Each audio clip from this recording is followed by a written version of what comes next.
So mimi nataka tu niwaombe na mambo ya unajua party leader wa Mheshimiwa His Excellency nilikuambia tuanze campaign Mheshimiwa Kalonzo ukasema time bad.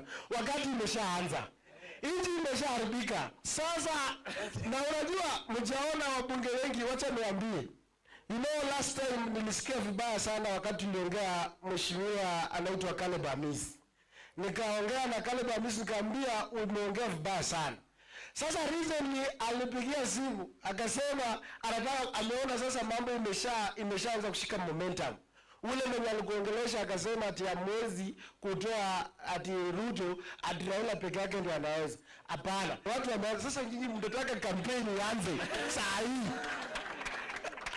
Alafu mimi tunataka tu niwaombe. Jana nimesikia vibaya sana Mheshimiwa His Excellency Stephen Kalonzo Musyoka. Unajua siasa iko na washwash mingi sana.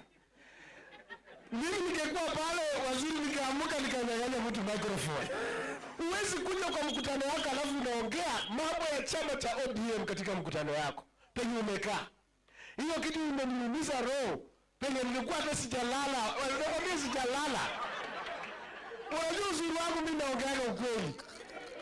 Mimi nataka niulize ya kwamba don't allow the enemy to come and confuse you by party leaders, my excellencies. Ule jamaa anakuja pale anaongea mambo ya ODM kwa chama chako na tumeshazika kile chama kinaitwa ODM. Sisi tunataka, na mimi nimeambia sahi kwa radio nilikuwa pale penye nimekuwa. Nikamwambia naombea Raila Amolo Odinga apate ile kiti cha chama chenye anatafuta. Ndiye asikuja katu confuse sisi wa Kenya. For the first time ataki kujinga, ataki kujinga.